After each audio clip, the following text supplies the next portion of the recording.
Vamos esperançar e ressignificar. Alô, galerinha esperançosa, vamos aumentar o volume porque estamos no ar. Esperança Radiola. Esperançar Radiola com seu amigo Locutor Fagulha. E hoje, para apresentarmos a parte 2 do programa A Semente da Família. E neste programa, parte 2, vou chamar novamente o nosso amigo professor para nos contar mais uma partinha, sabe? Daquela belíssima história, A Grande Árvore, da escritora Janaína Leslão. Ah, que escritora maravilhosa, que ideias legais. Mas lembrando, como a história é bastante longa, nós estamos contando por partes, sabe? Como se fosse uma série, entenderam? Por isso é muito importante a galera entrar no link aqui da descrição ou procurar aí no nosso canal o programa da Semente dos Olhos, parte 1. Caso contrário, não vai entender nada deste que é o segundo episódio, digamos assim, da história da Grande Árvore. Então, sem mais enrolação, professor, é com você. Esperança Radiola. Salve, galerinha esperançosa, professor Fábio Fogo na área de volta, pessoal, e hoje para contar a segunda parte da história A Grande Árvore. Como disse o nosso amigo locutor Fagulha, estamos contando por partes, por isso, galera, não percam o primeiro vídeo intitulado A Semente da Família, aqui da nossa Esperançar Radiola, porque a história da Grande Árvore, da Janaína Leslão, é uma história maravilhosa, maravilhosa. Então, para que a gente possa aprender bastante com a saga dos personagens, o nosso amigo Rudá, a pequena Jaci, que acabou de nascer e foi levada para o casulo, que é um lar de acolhimento para várias crianças que infelizmente não podem estar com suas famílias originais. Para quem quer realmente crescer junto com esses personagens, precisa assistir esse vídeo, que eu estou deixando um trechinho aqui do ladinho da tela, beleza? Também está na descrição, não vamos nos esquecer. Acompanhe essa história, galera, acompanhe, porque é muito legal. Agora vamos ver o que aconteceu, porque o Rudá, que é um menino super esperto, nosso protagonista da história, ele se sensibiliza pela história da Jaci, assim como se sensibiliza pela história de todas as outras crianças menores que ele, que também estavam ali no casulo. Vamos ver o que ele fez. Diz a história o seguinte, galera. O primeiro passo era entender por que algumas crianças não tinham família. O Rudá precisava entender isso. E por isso, Rudá começou trocando algumas das tardes na quadra de esportes por pesquisas na biblioteca. Lá, complementaria o conhecimento adquirido na escola com os detalhes que buscaria nos livros. Queria saber como surgiram o mundo, as plantas, os bichinhos, os bichões, os seres mágicos e humanos, e o que não conseguisse achar ou compreender, perguntaria para as pessoas mais velhas, ou para aquelas que vinham de lugares diferentes. Juntaria sentimentos, memórias e anotações num grande mosaico. Rudá era um menino esperto. Tudo começou com a história da Grande Árvore. Ela surgiu depois do nascimento do universo, quando já existiam sóis, estrelas, luas, cometas e meteoros. Um dia, na água do imenso mar que existia no planeta, surgiu um pontinho vivo que gostava de luz. Esse pontinho foi se modificando até ser uma plantinha aquática que, balançando nas ondas, chegou à Terra. Incrivelmente, não morreu, porque na terra tinha água que caía do céu e ela aprendeu a esperar a chover. Acabou virando musgo. Depois, samambaia, araucária e pé de flor com fruto. Por isso é que, para alguns, a vida tem forma de árvore, com copa larga e cheia, tronco alto e forte, raízes estáveis e profundas. A grande árvore era uma paineira que existia, de alguma forma, desde o começo da vida e de tudo aquilo que ela se tornaria. E ficou tão alta que seus galhos pareciam tocar o céu, tão profunda que ninguém sabia se suas raízes teriam fim, tão grossa que seu tronco abrigaria uma casa inteira. Dela surgiram todos os outros seres vivos e os seres mágicos. Um dia, no lugar de alguma de suas flores cor-de-rosa e borda branca, nasceram as fadas, que tinham em torno de 4 palmos de altura. Já os duendes brotaram do chão após a queda de alguns de seus frutos que tinham casca verde e que, quando maduravam, explodiam em flocos brancos parecidos com algodão, chamados painas. Os duendes eram maiores que as fadas e menores que um humano adulto. Mediam, como geralmente mede, uma pessoa de 10 anos. Fadas e duendes eram os guardiões da grande árvore. Afinal, o que há de mais precioso do que a própria fonte da vida? As fadas lustravam as folhas para que captassem bem o sol e protegiam as flores para que não fossem comidas por lagartas. Os duendes mantinham os espinhos do tronco sempre bem pontiagudos para espantarem sabiás, pica-paus e tucanos. Também traziam água de fontes frescas para molhar suas raízes superficiais. De tempos em tempos, as tarefas eram trocadas, de forma que todos, fadas e duendes, sabiam cuidar da paineira por inteiro. Os fios das painas que enfeitavam sua copa voavam por todo o planeta, distribuindo a vida.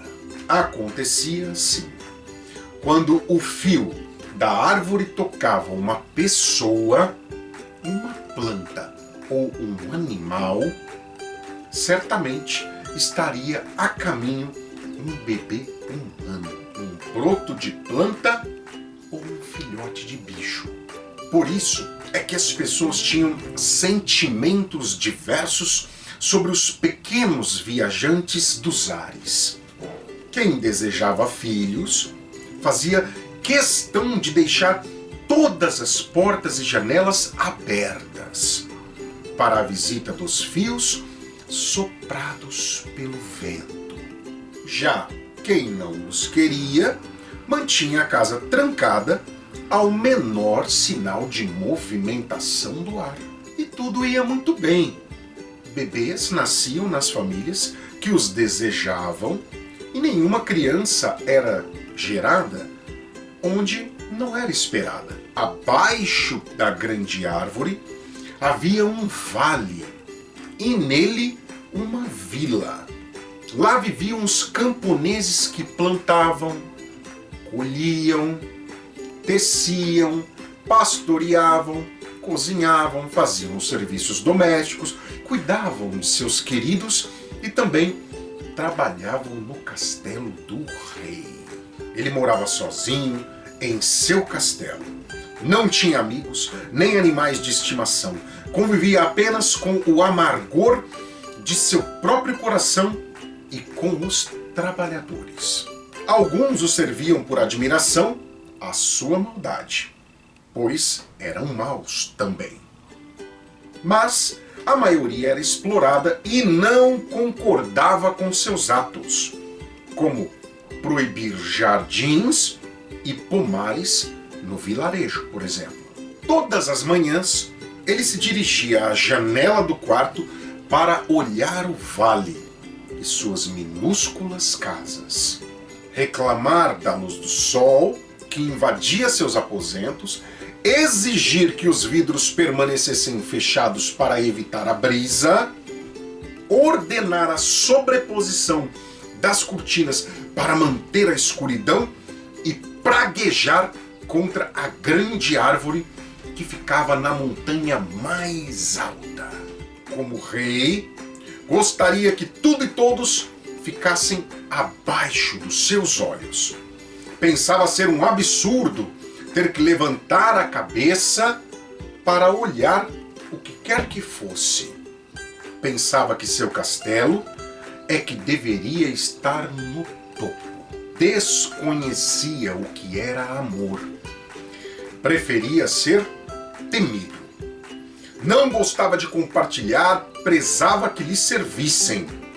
Nunca teve pai, mãe ou irmãos e jamais pensou em ter filho, casamento, namoro ou amizade. Tinha nojo de bebês fofinhos, raiva da cantoria das crianças, horror das risadas dos adolescentes, asco de casais apaixonados e ódio das contações de história dos idosos. Se pudesse, baniria de suas terras o amor, a alegria, a sensatez. Também sabia que não era amado. Foi então que um dia, praguejando contra a luz, teve a ideia terrível de acabar com a árvore da vida. Tudo morreria e nada surgiria com novas formas. Os frutos, folhas e corpos, quando enterrados, não mais se misturariam à terra e à água para alimentar as raízes da grande árvore. Sem alimento, ela não teria forças para produzir e distribuir suas painas. O ciclo da vida findaria sem filhotes e brotos, sem humanos nem seres mágicos, sem esperança ou imaginação. Era um plano perfeitamente amargo. Um dos trabalhadores que admiravam a maldade do rei foi enviado para observar fadas e duendes.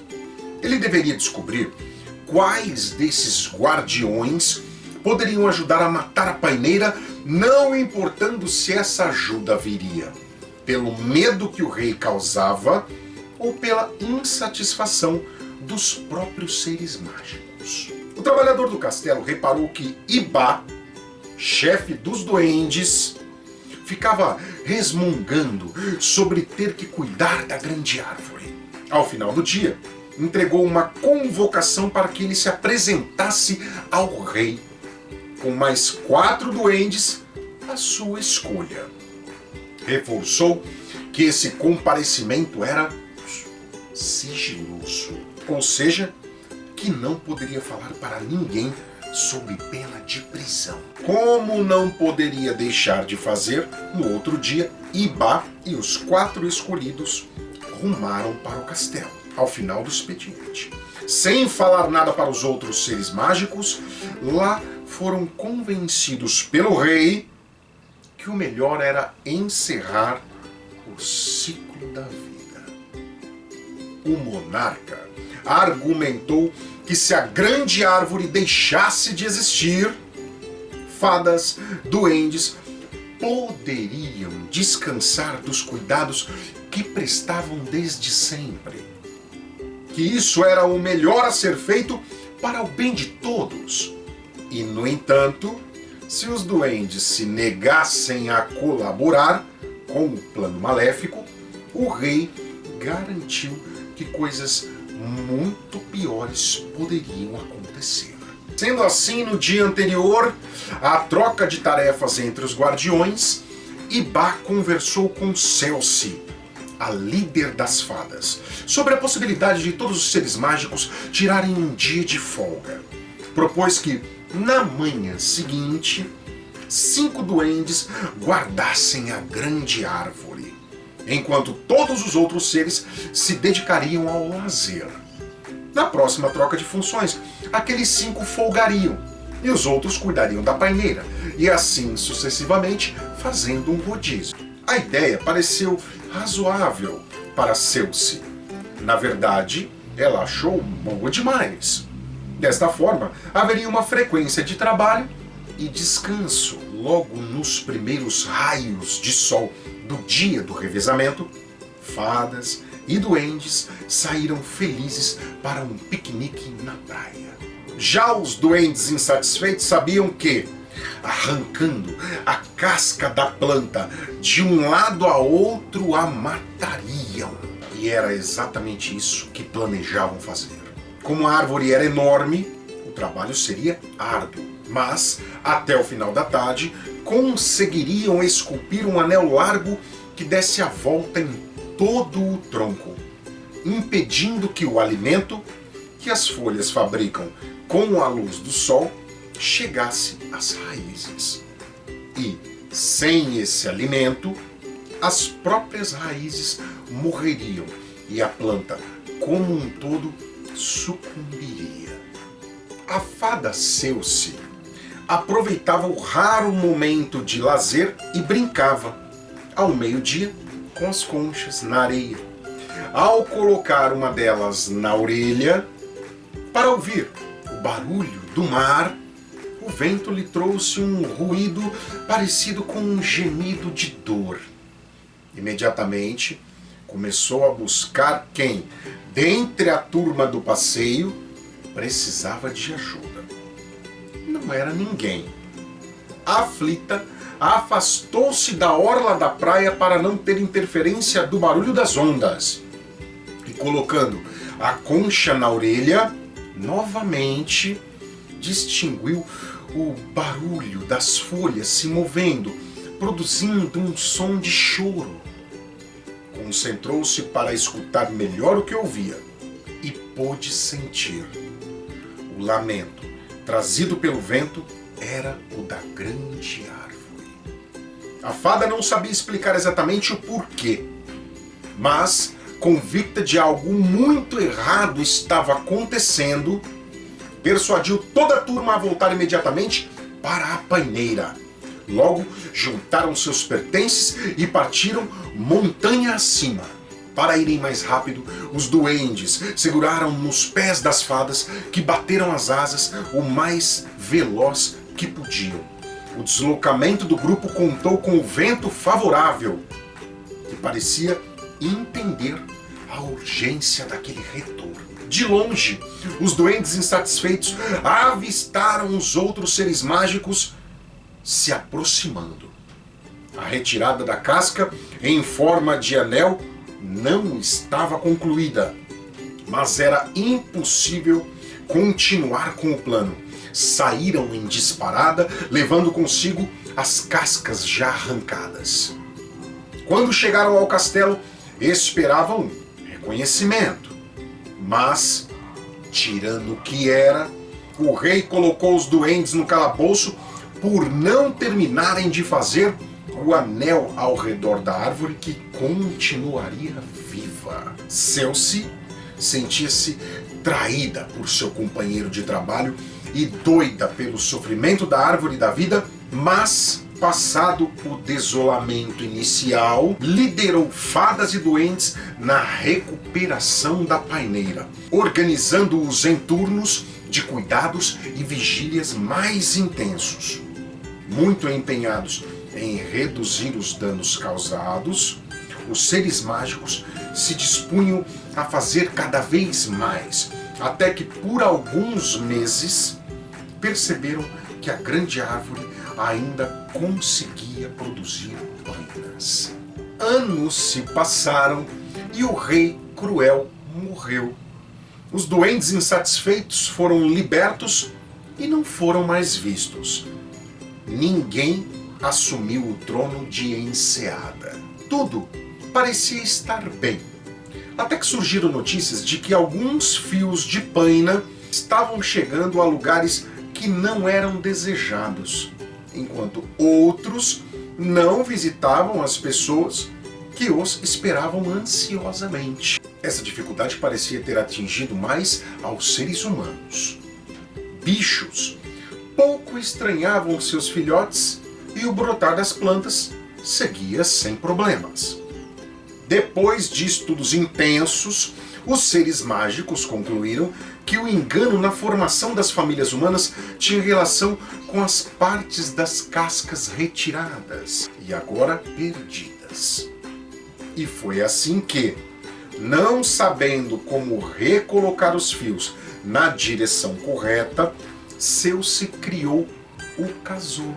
Desta forma, as crianças que não tinham nascido em famílias que não seriam as suas, receberiam cuidados no abrigo. Afinal, era triste ficar em casas onde ninguém as esperava e, por vezes, até perigoso. Era exatamente o que tinha acontecido com o Rudá, e por isso sua infância tinha sido tão difícil. O menino que vivia desenhando outros mundos para habitar tornara-se agora um garoto pesquisador da história da vida e achava que aquela pessoinha que atendia pelo nome de Jaci tinha muito mais sorte do que ele, porque foi entregue aos cuidados das fadas e duendes assim que nasceu.